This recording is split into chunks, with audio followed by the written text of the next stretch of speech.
오늘도 우리 주님 예수 그리스도의 이름으로 여러분 한 분 한 분을 축복합니다. 아멘. 성경을 잘 모르는 사람들도 두 남자의 우정 그러면 요나단과 다윗, 다윗과 요나단 이야기를 합니다. 그러면서 다윗과 요나단 같은 그런 우정, 변치 않는 우정을 나누자 그런 이야기를 하죠. 물론 성경 이야기를 잘 아는 성도들은 다윗과 요나단의 우정 이야기를 잘 알고 있습니다. 놀라운 이야기죠. 요나단이 누구겠어요? 요나단은 사울의 아들입니다. 사울은 당시 이스라엘 왕이었잖아요. 그러니까 아버지가 왕이라면 그 아들도 왕이 될 수 있지 않겠어요? 그런데 그런 요나단이 다윗을 사랑했어요. 아버지 왕이었던 아버지 사울이 다윗을 죽이려고 하는 것을 요나단이 보게 되죠. 그럴 때마다 기가 막힌 일이 벌어지는 것이죠. 요나단은 아버지 편에 서는 것이 아니라 다윗 편에 섰어요. 만약에 다윗이 잘 되게 되면 사울의 자기 아버지의 뒤를 이어서 이스라엘 왕이 될 수도 있었잖아요. 그 말은 무슨 이야기였어요? 요나단과 다윗은 본래 사실은 우정을 나눌 사이가 아니고 차기 왕권을 놓고 싸워야만 하는 원수 같은 사이였다 그 말이죠. 그러니까 사실 혈통적으로는, 눈에 보이는 혈통적으로는 왕의 아들이니까 요나단이 잘만 하면 왕이 될 수도 있었어요. 그런데 다윗에게 하나님의 뜻이 있다는 것을 요나단이 알게 되죠. 그러니까 요나단은 겉으로 보게 되면 왕, 그러니까 아버지 왕편에 설 것이냐, 아니면 친구라고 말할 수 있다고 한다면 다윗 편에 설 것이냐, 이런 결정의 순간이기도 했지만 또 한편으로 생각해 보게 되면 하나님 편에 설 것이냐, 왜냐하면 하나님의 마음이 다윗에게 있었기 때문이죠. 하나님 편에 설 것이냐, 사람 편에 설 것이냐, 이런 문제가 있는 것 아니겠어요? 그런데 요나단은 기가 막힌 선택을 하죠. 여러분, 그런 말이 있잖아요. 피는 물보다 진하다. 아무리 친구도 좋고 아무리 우정도 좋지만 진짜 중요한 마지막 순간이 오게 되면 결국에는 다 가족 편 아니겠어요? 결국에는 아무리 친해도, 아무리 친한 친구가 있다 할지라도 결국에는 자기 남편, 자기 아내, 자기 부모, 자기 자식, 결국 피는 물보다 진하다. 마지막에는 가족 편에 서는 것 아니겠어요? 그런데 요나단은 아버지 편에 선 것이 아니라, 가족 편에 선 것이 아니라, 혈육 편에 선 것이 아니라 다윗 편에 섰다, 이렇게 말씀드릴 수가 있는 것이죠. 사실은 아버지냐 다윗이냐의 문제를 넘어서서 다음의 왕이 내가 될 것이냐 다윗이 될 것이냐, 이런 문제 앞에 부딪힌 것 아니겠어요? 여러분, 그런 말도 있잖아요. 권력은 부자지간에도 나누지 않는다. 권력 앞에서는 아버지와 자식이 목숨 걸고 싸우는 것이 그런 권력의 속성 아니겠어요? 그런데 요나단은 잘만 하면, 가만히 기다리기만 하면, 예를 들어서 아버지 사울왕이 다윗을 죽이기만 하면 내가 왕이 될 수도 있었잖아요. 그런데 요나단은 아버지 사울 편이 아니고 혈육 가족의 편이 아니라 다윗 편에 선 것을 보게 됩니다. 그래서 그 둘의 사랑을, 아름다운 사랑, 우정을 이야기한다고 말씀하고 있잖아요. 사실은 다윗과 요나단의 우정이기 전에 먼저 요나단이 다윗을 사랑한 거예요. 요나단이 다윗을 사랑하기로 작정했고 그렇게 우정이 싹트게 된 것 아니겠어요? 그리고 다윗이 이스라엘 왕이 될 수 있도록 어쩌면 자기 아버지를 버리고, 어쩌면 자기도 죽을 수도 있는 것 아니겠어요? 권력은 결국에는 서로 나눌 수 없는 문제이기 때문에 전임 왕의 아들이라고 한다면 정치 정적으로서 결국에는 죽을 수도 있는 것 아니겠어요? 그런데 요나단은 다윗 편에 섰다 그 말이죠. 어떻게 그럴 수 있었을까? 그런 우정의 싹을 보게 되면 이렇게 이야기해 볼 수 있을 것 같아요. 먼저 요나단의 신앙은 어떤 신앙이었고, 요나단이 자기와 똑같은 누군가의 신앙을 보면서 그렇구나, 저 사람의 신앙은, 물론 다윗이 되겠죠. 다윗의 신앙은, 저 사람의 신앙은 나의 신앙과 똑같구나, 이것을 깨달으면서 하나님을 사이해주고, 그러니까 요나단과 다윗은 서로 죽이 잘 맞는, 성격이 잘 맞는 그런 친구 사이를 이야기하는 것이 아니라 오직 믿음으로 하나 된, 하나님을 사랑하고 하나님을 의지하는 믿음으로 하나 된 믿음의 우정이었다고 말씀드릴 수가 있는 것이죠. 요나단 혹은 다윗 시대에 이스라엘 최대의 적이라고 한다면 블레셋이라고 말씀드릴 수가 있겠어요? 블레셋이 이스라엘 쳐들어왔죠. 나이가 좀 더 훨씬 많았던, 그러니까 다윗보다 훨씬 많았던 요나단 시대에 블레셋이 쳐들어왔어요. 그때 요나단이 블레셋과의 전쟁을 앞두고 이런 말을 하죠. 사무엘상 14장 6절 말씀 볼까요? 6절 말씀 보게 되면 요나단의 이야기예요. 전쟁은, 여호와의 구원은 사람의 숫자가 많고 적음에 달리지 않았다. 그러니까 여호와의 구원을 이야기하면서 이 전쟁은, 블레셋과의 전쟁은 누구에게 달려 있느냐? 여호와에게 달려 있어요. 여호와가 구원하시면 이스라엘은 이기는 것이고, 여호와가 구원하시면 나는 승리할 수 있는 것이고, 여호와가 버리시면 실패할 수밖에 없는 것이죠. 패할 수밖에 없는 것이죠. 그러면서 요나단의 입에서 어떤 단어가 나오냐면, 여호와의 구원은, 잠시 후에 살펴보겠습니다만 다윗의 고백과 같은 말이에요. 여호와의 구원은 사람의 숫자가 많고 적음에 달리지 않았다. 그 말은 뭐겠어요? 전쟁은 숫자가 아니라 여호와께 달려 있다는 것 아니겠어요? 여러분, 과거의 전쟁은 여러분 지금처럼 첨단 무기로 싸우는 그런 전쟁이 아니고, 흔히 말하는 창칼 들고 몽둥이 들고 주먹으로 백병전이라는 그런 표현을 사용하잖아요. 몸과 몸이 부딪히는 그런 전쟁이었어요. 그런 전쟁에서 가장 중요한 것이 있다면 숫자 아니겠어요? 병사의 숫자가 중요한 거죠. 그런데 요나단은 당시 전쟁은 병사의 숫자가 결정내는데, 요나단은 뭐라고 말했어요? 사람의 숫자가 아니라, 숫자가 많으냐 적으냐가 아니라 여호와의 구원에 달려있다. 여러분, 다른 말로 말하면 전쟁은 여호와께 달려있다, 이런 이야기 아니겠어요? 이것이 바로 이제 요나단의 믿음이었어요. 블레셋과의 전쟁을 앞두고 여호와의 구원은 사람이 많고 적음, 숫자가 아니라 전쟁은 여호와께 달렸다. 여호와가 구원하시면 우리는 구원받고 승리한다, 이런 이야기 아니겠어요?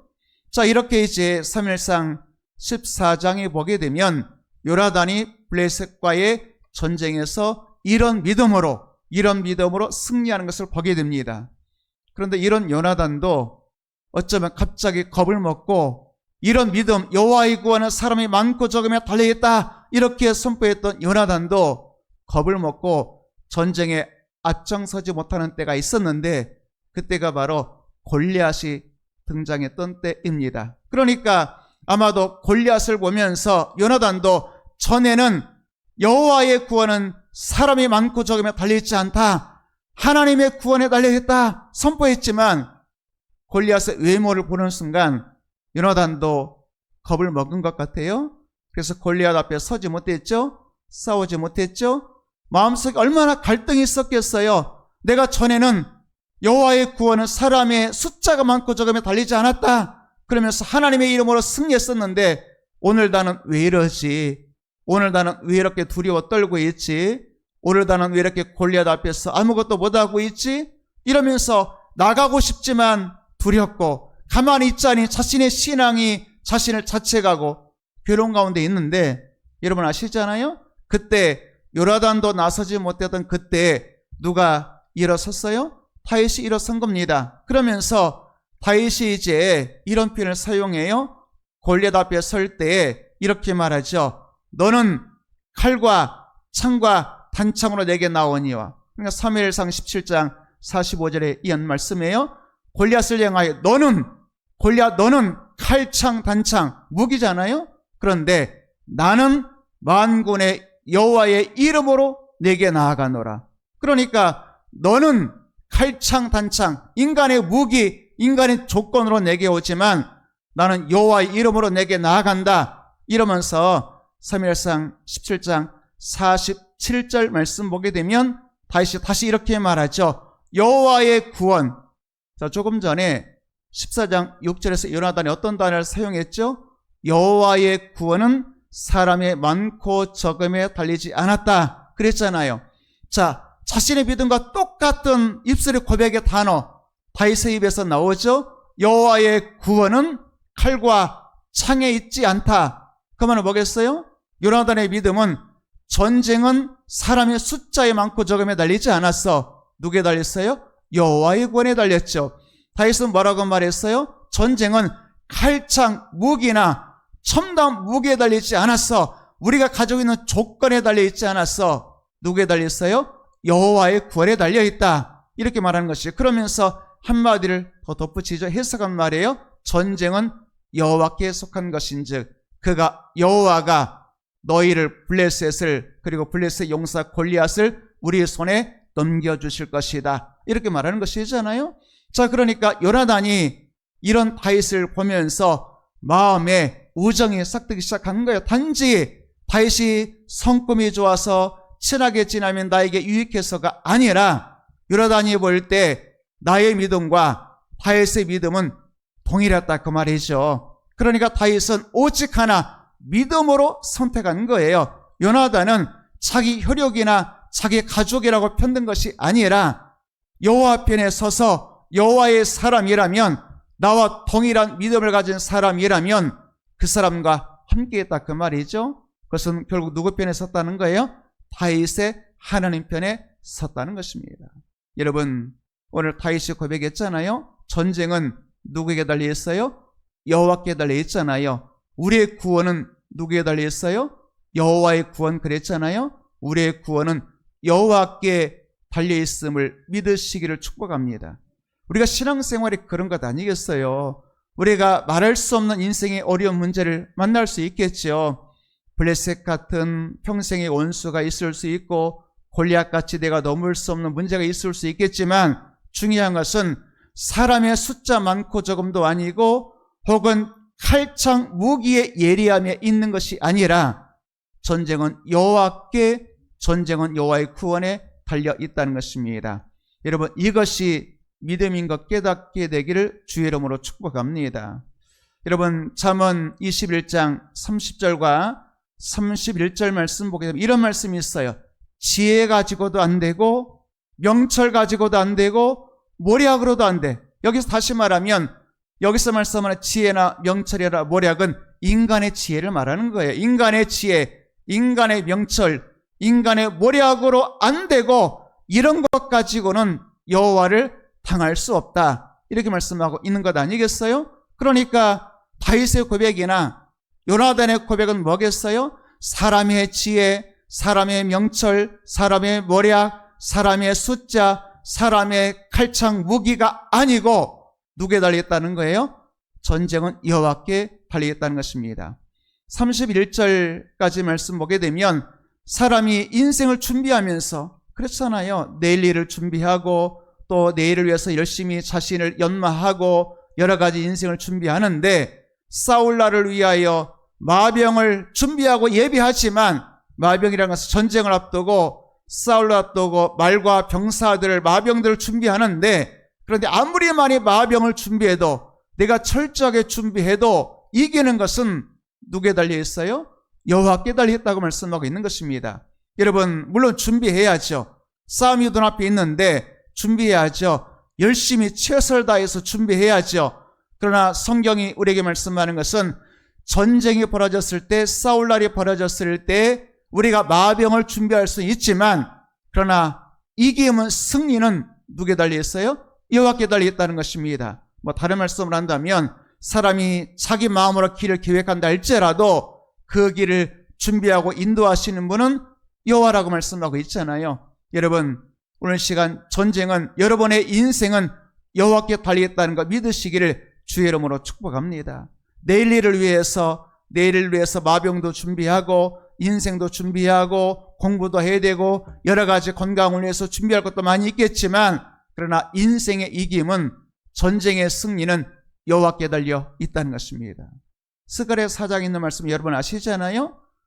능력으로 되지 아니하고 사람의 힘으로 되지 아니하고 여호와의 영, 성령으로 된다. 이런 말씀 여러분 아시잖아요. 여러분, 힘으로 되는 게 아니에요. 능력으로 되는 게 아니에요. 여호와의 영, 성령으로 되는 것이죠. 오늘 시간 여러분들이 오늘 여러분의 인생의 앞날이 여호와께 달려있음을 믿으시기를 축복합니다. 물론 우리에게 숫자도 준비해야 되겠고, 창칼도 준비해야 되겠고, 지혜, 명철, 모략도 준비해야 되겠고, 마병도 준비하고 예비해야 되겠습니다만, 그러나 결정적인 순간에 전쟁의 성공과 실패는 여호와께 달려 있다는 것입니다. 오늘 말씀 보게 되면 이스라엘과 동일하게 블레셋 사이 전쟁이 벌어지게 되죠. 그런데 전쟁이 벌어졌는데 이스라엘 백성들이 참혹하게 패배하는 장면이 나오게 됩니다. 1절부터 3절까지 말씀 보게 되면 이스라엘은 블레셋 사람과 싸우려고 에베네셀에 진을 쳤다. 블레셋이 이제 쳐들어왔어요. 전쟁 벌어졌어요. 자, 그 다음에 2절 말씀 보게 되면 이렇게 말씀하고 있죠. 이스라엘이 블레셋 사람들 앞에서 패하였다. 자, 그러면 우리가 성경을 계속 읽다 보면 다윗이 블레셋과 전쟁이 벌어졌을 때 어떻게 했을까? 다윗은 전쟁은 누구에 달렸다 그랬어요? 전쟁은 여호와께 달리겠다. 그러니까 전쟁이 벌어졌다면 전쟁을 앞두고 다윗은 언제나 전쟁은 여호와께 달려있기 때문에 요 앞에 나가서 기도하는 장면이 나와요. 하나님, 블레셋과의 전쟁에서 어떻게 해야 할까요? 만약에 내가 전쟁한다면 하나님이 내게 승리 주시겠습니까? 블레셋 사람들 내게 넘겨주시겠습니까? 승리할 수 있겠습니까? 이렇게 물어보는 거예요. 그럴 때 하나님이 말씀을 응답해 주시죠. 내가 너에게 승리 주리라. 블레셋 내가 너에게 넘겨주리라. 자, 그러면 또 묻는 겁니다. 하나님, 그러면 어떻게 싸워야 될까요? 다윗은 철저하게 하나님 앞에 기도하는 그런 다윗의 모습 보게 되는 거죠. 왜냐하면 전쟁은 누구에 달려있다고 믿었기 때문에, 여호와께 달려있다고 믿었기 때문에. 그래서 싸워야 될까요? 말아야 될까요? 기도하고. 어떻게 싸워야 될까도 기도하고 하나님의 말씀과 하나님의 음성을 들었다 그 말이죠. 그럴 때 하나님 앞에 엎드려 기도하고 하나님의 말씀으로 응답받은 다윗은 전쟁에서 백전백승하는 용사가 되었습니다. 다윗이 잘나서가 아니에요. 창칼만이 준비해서가 아니고 또 백성의 병사들의 숫자만이 준비해서가 아니라 지혜, 명철, 모략을, 전략을 잘 준비해서가 아니라 다윗과 함께 하시는 여호와의 구원이 있었기 때문인 것이죠. 자, 그런데 오늘 말씀 블레셋과 전쟁이 벌어졌는데 이스라엘 백성들이 뭐가 빠졌냐면, 전쟁이 벌어졌으면 이 전쟁이 누구에 달렸다고 믿었으면, 하나님께 여호와께 달렸다고 믿었으면 누구를 의지해야 되겠어요? 여호와를 의지하고 요 앞에 나가서 기도해야 되겠죠. 그런데 뭐가 생략됐어요? 기도가 생략됐어요. 뭐가 생략됐어요? 하나님의 말씀 듣는 것이 생략됐어요. 전쟁이 벌어졌으니까 여러분, 전쟁은 장난이 아니잖아요. 죽고 사는 문제잖아요. 1초라도 지체할 수 없잖아요. 빨리 준비해서 싸워야 이기는 것 아니겠어요? 그렇게 이스라엘 사람들은 블레셋과 전쟁 벌어졌을 때 자기 힘과 자기의 노력으로, 열심으로, 자기 병사의 숫자로, 창칼로 혹은 모략과 지혜와 명철로 블레셋과 싸웠다 그 말이죠. 철저하게 패배했어요. 3절 말씀 볼까요? 자, 패배했으면 어떻게 되겠어요? 왜 패배했는지 하나님 앞에 엎드려야 되는 것 아니겠어요? 자, 그런데 이스라엘 백성들이 질문은 잘했어요. 질문은 어떻게 했냐면 이렇게 말하죠. 여호와께서 어찌하여 우리에게 오늘 블레셋 사람 앞에 패하게 하셨는고? 이 말은 뭐겠어요? 이 전쟁에서 하나님이 왜 우리를 실패하게 하셨는가? 질문을 했어요. 자, 여러분, 문제에 대한 질문이 있었다면 뭐가 있어야 되겠어요? 하나님 앞에 답을 구해야 되는 것 아니겠어요? 그러니까 하나님 앞에 엎드려서 기도하고, 하나님, 왜 우리가 실패했습니까? 기도하고 하나님께서 왜 그랬느냐고 대답해 주시면 그 답을 찾고 다시 전쟁하면 승리하는 것 아니겠어요? 그런데 이스라엘 백성들은 스스로 기도하는 것이 아니고 스스로 왜 우리가 졌지? 이런 내용이에요. 왜 우리가 졌지? 왜 하나님 우리를 지게 만들었지?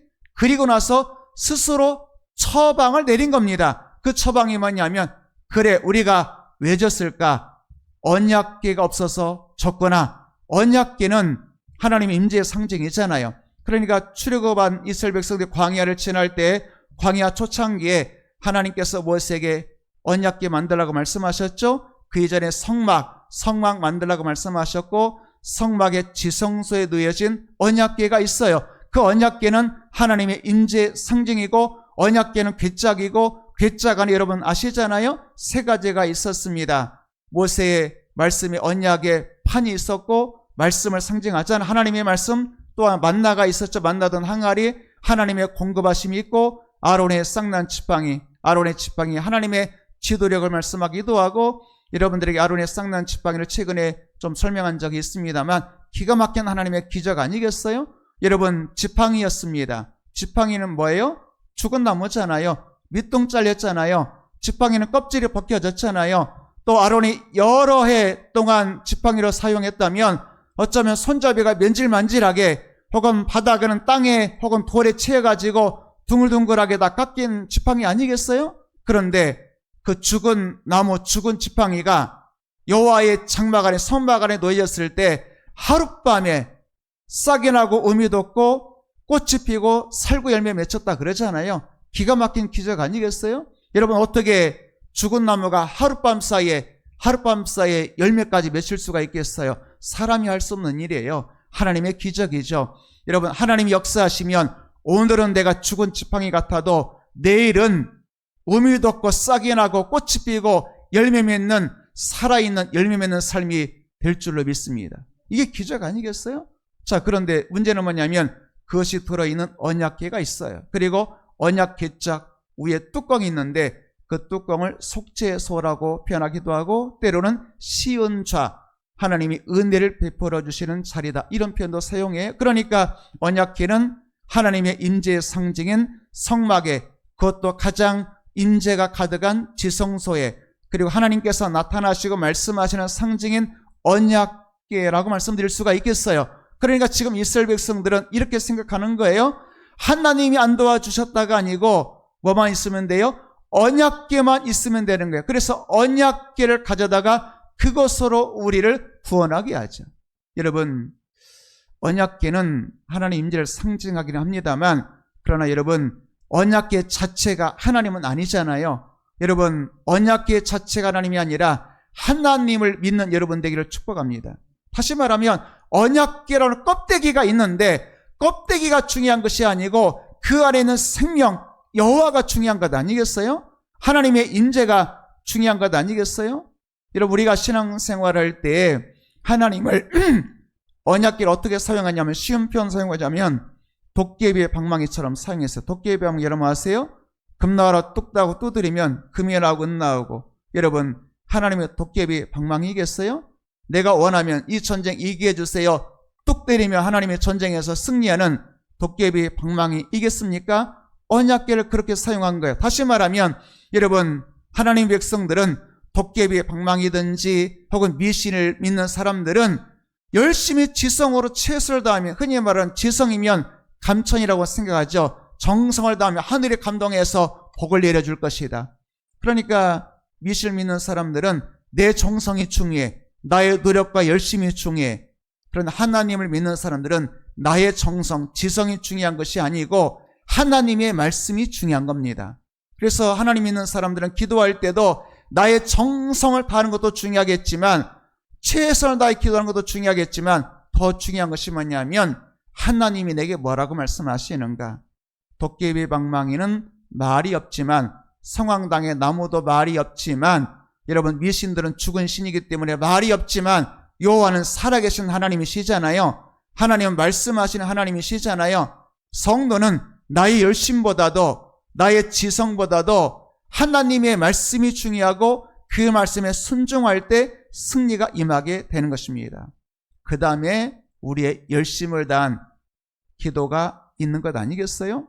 열심을 다한 기도는 있지만 만약에 하나님의 말씀이 없다면 그것은 기도가 아니잖아요. 어쨌든 이스라엘 백성들은 하나님 앞에 엎드려서 하나님 함께 해주세요, 혹은 하나님 어떻게 하면 이 전쟁에서 승리하겠습니까? 어떻게 하면 하나님이 우리와 함께 하시겠습니까? 이것이 아니고 그저 쉽게 도깨비 방망이 두드리듯이 쉽게 언약궤만 갖다 놓으면 하나님의 임재의 상징만 갖다 놓으면 우리는 승리할 거야. 언약궤로 우리를 구원하자. 그것으로 우리를 구원하자. 언약궤 그것으로. 거기에 무슨 인격이 있겠어요? 언약궤 그것으로. 우리는 언약궤가 아니라 하나님 말씀으로 하나님의 인격으로 승리하는 거 믿으시기를 바랍니다. 신앙생활이 그런 것 아니겠어요? 여러분, 우리가 신앙생활할 때 몇 가지 요소가 있다고 그런 말씀을 드렸어요. 야고보서 2장에 보게 되면 이런 말씀이 있어요. 영혼 없는 몸이 죽은 것처럼 행함이 없는 믿음은 죽은 것이다. 이렇게 말씀하고 있죠. 그러니까 그 말은 뭐겠어요? 두 가지가 필요하다는 거죠. 뭐가 필요해요? 우리의 영혼도 필요하고 몸도 필요한 것처럼 우리의 믿음도 필요하고 믿음이 합당한 행함이 뭐겠어요? 삶이잖아요. 그러니까 우리의 신앙은 크게 네 가지가 있어야 돼요. 첫 번째가 뭐냐? 예수님이 그런 말씀하신 적 있잖아요. 이 백성이 입술로는 나를 공경하되 마음은 내게서 멀도다. 두 가지 요소가 있죠. 뭐가 있어요? 먼저 마음이 있어야 돼요. 마음으로 하나님을 믿고 로마서 10장에 있는 말씀처럼 마음으로 믿어 의에 이르고 입으로 신하여 구원. 그러니까 두 가지가 있어야 돼요. 첫 번째 뭐가 있어요? 마음으로 하나님을 믿고 마음으로 하나님을 믿으면 뭐가 있어야 되겠어요? 입으로 신앙 고백이 있어야 되겠고 그 다음에 로마서 12장에 보게 되면 너의 몸으로 산제사 드려라. 이것이 영적 예배다. 마음이, 입술이, 몸이, 그리고 마태복음 7장에서 예수님이 주여 주여 입으로 말한다고 천국 가는 것 아니라 하나님의 뜻대로 행하는 삶이 있어야 된다. 이렇게 말씀하셨잖아요. 그러니까 우리의 구원은 네 가지 요소가 있는 거예요. 마음으로 믿고 입술로 신앙 고백하고 몸으로 예배드리고 삶으로 예배드리고 필요한 것 아니겠어요? 한 가지만 있었으면 안 됩니다. 여러분, 우리가 하나님을 믿는다고 말할 때에도 예수님도 그랬고 세례요한도 그런 단어를 사용했어요. 알곡과 가라지가 있고 곡식과 쭉정이가 있어요. 그러니까 겉모습은 똑같지만 그 속에 생명이 없다면 쭉정이 아니겠어요? 혹은 다른 말로 말하면 껍데기죠. 그러니까 그 안에 생명이 없는 껍데기 신자가 있을 수 있다 그 말이죠. 여러분, 껍데기 신자는 진짜 아니에요. 겉으로 보게 되면 똑같이 생겼지만 곡식이 아니에요. 생명이 없으면, 알곡이 없으면 껍데기, 쭉정이는 결국에는 불에 던져지는 것입니다. 여러분, 우리가 겉으로도 성도인 것처럼 보여야 되겠습니다만 겉모습이 성도이고 입술로도 성도이어야 되겠습니다만 마음으로도 하나님을 믿고 그리고 삶으로도 하나님의 뜻대로 행하는 자라야 천국에 들어가리라. 삶으로도 예배 드려야 되는 것 아니겠어요? 여러분, 오늘도 우리가 하나님을 믿는다라고 말하지만 이스라엘 백성들처럼 그저 하나님과 인격적인 교제는 없어요. 언약궤 그것으로 우리를 구원하게 하자. 여러분, 안 되는 것 아니겠어요? 오늘 시간 여러분의 신앙이 하나님을 믿는다라고 말할 때 그저 하나님을 내 인생에 도움을 주는 하나님을 도구로 생각하는, 전쟁에서 이김을 주는 도구로 생각하는 오늘 블레셋 사람들과의 전쟁을 했던 이스라엘 백성들처럼 하나님을 믿는 것이 아니라 하나님을 수단이 아니라 여러분의 인생의 목적, 중심, 마음을 다하고 뜻을 다하고 힘을 다하여 하나님을 사랑하는 여러분 되기를 주의 이름으로 축복합니다.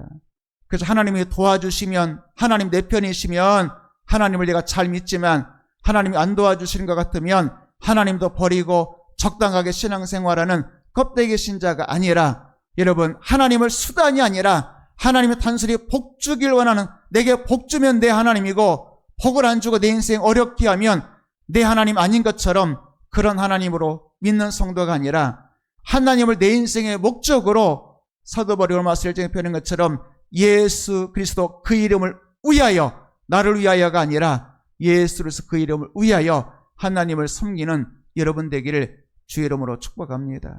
오늘 이스라엘 백성들은 전쟁이 터졌을 때 하나님께 묻지도 않아요. 기도하지 않아요. 하나님의 응답 말씀 듣지 않아요. 전쟁에 피했을 때 하나님은 어디론가 없어지고 하나님 형상이 언약궤 갖다 놓고, 다시 말하면 껍데기 갖다 놓고 하나님을 도와달라고 간구하고 있는, 하나님을 수단으로 사용하고 있는 이스라엘 백성들의 모습을 보게 된다 그 말이죠. 여러분, 하나님은 나를 도와주기만 하는, 하나님은 내 인생의 수단이 아니잖아요. 하나님은 내게 복을 주는, 그저 내가 복받기 위해서 하나님을 믿는 것이 아니잖아요. 여러분, 우리가 순서가 잘못되면 안 되잖아요.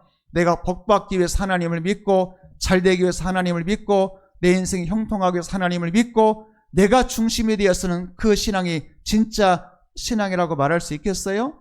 예수 그리스도의 이름과 하나님의 영광 위하여 살면 하나님이 여러분들에게 복 내려 주실 줄로 믿습니다. 이 순서가 중요한 거예요. 먼저 그의 나라 의를 구해야 되겠죠. 그러면 이 모든 것 하나님이 더해 주시는 것입니다. 거꾸로 되어서는 안 돼요. 우리가 신앙생활을 그런 식으로 나의 성공과 내 인생의 목적을 이루기 위한 수단으로 오늘 언약계 그것으로 하나님 인격은 어디론가 없어지고 하나님의 수단이 되어버린 이스라엘 백성들 모습 보면서 얼마나 안타까워요. 여러분, 오늘 우리가 하나님을 나의 여호와로 인격의 하나님으로 믿지 못하고 하나님 그것으로 내가 복을 받고 하나님 그것으로 내가 내 인생에 잘 되리라 하나님을 수단으로 이용하고 있지는 않은지 오늘 시간 하나님이 목적되기를 주의 이름으로 축복합니다.